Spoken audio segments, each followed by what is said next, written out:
What's up, bookworms? Welcome back to Mysterious Galaxies. If you're new here, this is the place where we dive deep into science fiction, fantasy, and horror books. Now, whether you're looking for spoiler free reviews, recommendations, or just to chat about your favorite reads, you're in the right place. I'm Todd, and today we're talking about the chaotic, wild, and hilarious world of Dungeon Crawler Carl by Matt Dinniman. Specifically, we're looking at Book 5, The Butcher's Masquerade. Now, if you're unfamiliar with Dungeon Crawler Carl series, let me quickly fill you in. The premise is equal parts dystopian nightmare and absurd chaotic fun.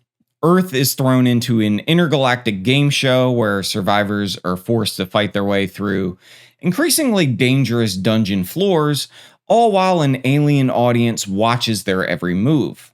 At the center of it all is Carl, our protagonist. He's just a regular guy who, along with his talking sassy cat Princess Donut, they're just trying to survive this bizarre death game. Now, if you've been following the series or have seen my previous reviews, you know I'm a huge fan of this world that Matt Dinniman has created, but the last two entries fell a little flat for me. There are 6 books out so far, and 10 are planned in total. Every book ramps up the stakes, and while they are all follow the same core formula, Carl and his team progressing deeper into the dungeon, the story has evolved with each entry in ways that keep me completely hooked.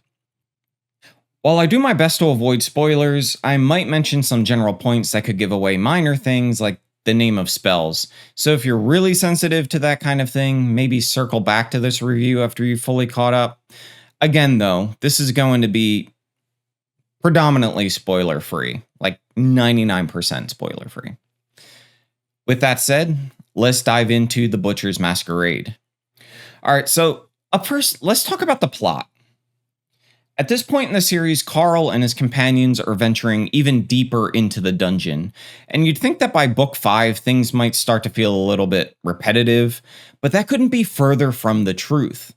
One of the standout aspects of this installment is how it takes a different approach to the storytelling structure compared to the previous books.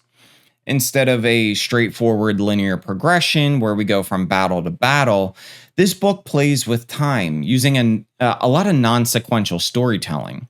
This adds a fresh dynamic to the plot, keeping it engaging while introducing new layers of depth.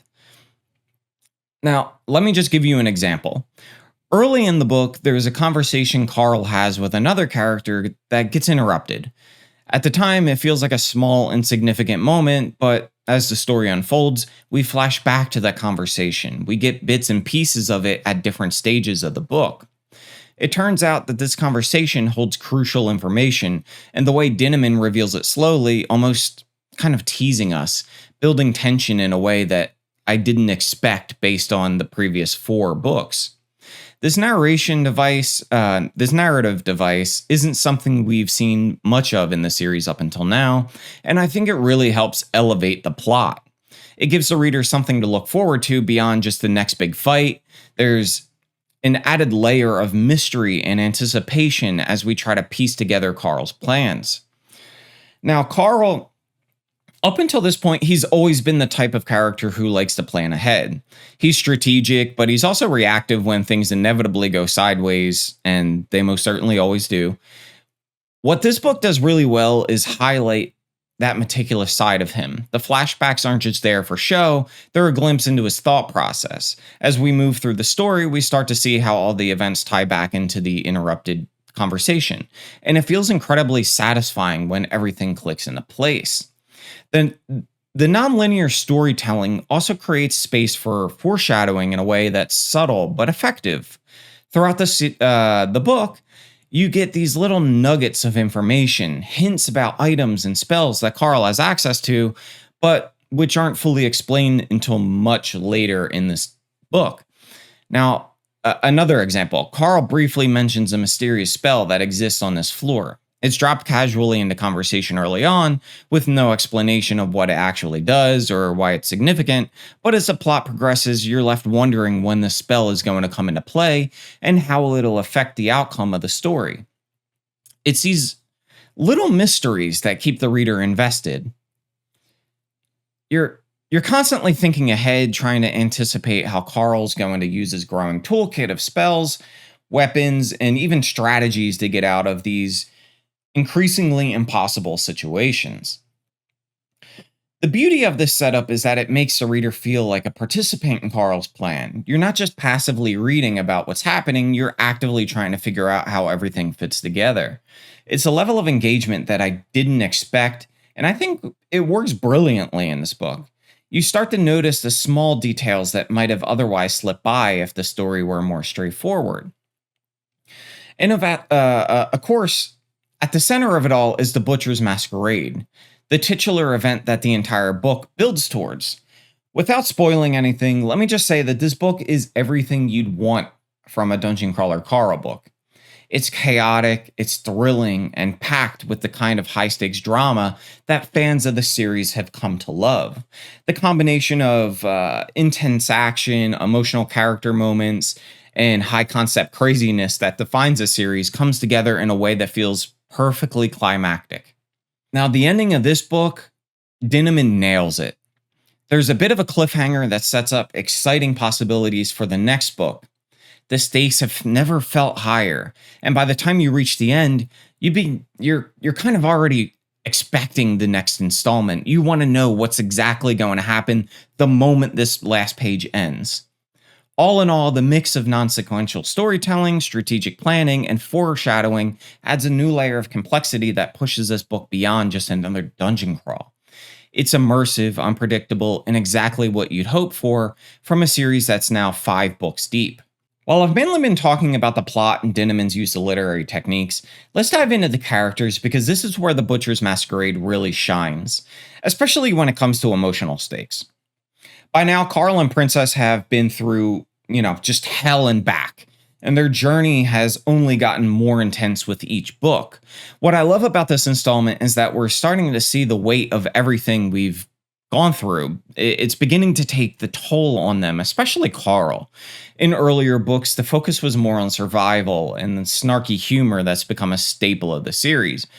And as we progress deeper into the dungeon, we're also delving deeper into the emotional and psychological impact of this nightmare they're living in.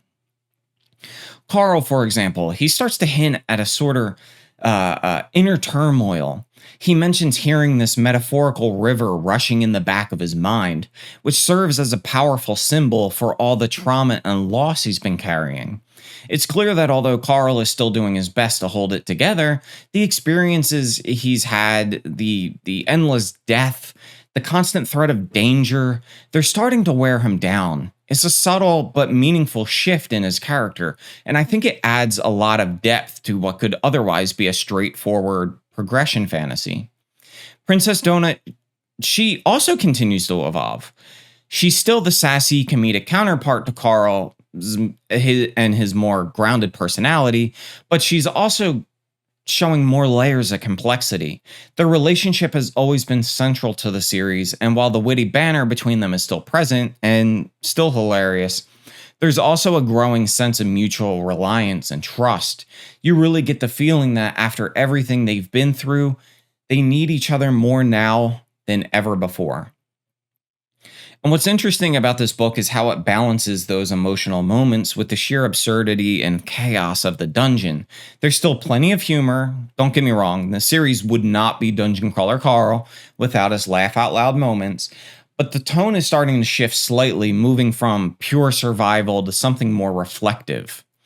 Carl and Donut are realizing that they can't keep everyone alive forever, and that hard truth is creeping into their conversations more and more. It makes you care about the characters in a different way. You're not just rooting for them to beat the dungeon, you're hoping that they can survive it emotionally intact. That said, there is one small drawback, and that's the sheer number of side characters. With each new book, Carl and Donut pick up more and more companions. And while I love the series and it's expanding its characters, it's starting to get a little difficult to keep track of everyone. There's a lot of secondary characters who they pop into the story and then they pop back out.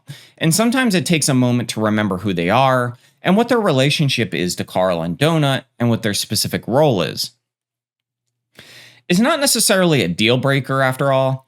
This is an epic series with a lot of moving parts, but I found myself flipping back through the pages trying to recall who certain characters were and why they were important. Some of these side characters had bigger moments in the earlier books, but as the cast grow, they can kind of get a bit lost in the shuffle. It's something to keep in mind, especially if you're the kind of reader who likes to have a tight focus on the main characters. The dialogue, though, remains a standout aspect of the series. There's a great balance between the humorous and the serious. You'll go from laughing at one of Princess Donut's ridiculous quips to suddenly being hit with a heavy emotional moment between Carl and one of the companions. That kind of tonal shift could feel jarring in another book, but for the most part here, it just works. It's a reminder that no matter how absurd the situation gets, the emotional stakes are still very, very real.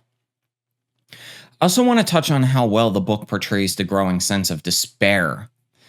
At this point, they've been in the dungeon long enough to know that things are only going to get harder from here, and the weight of that realization is starting to sink in. There's a lot more serious dialogue in this installment.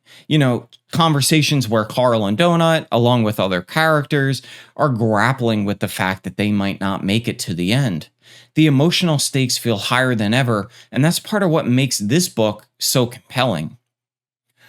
All in all, The Butcher's Masquerade does a fantastic job of evolving the characters in a meaningful way.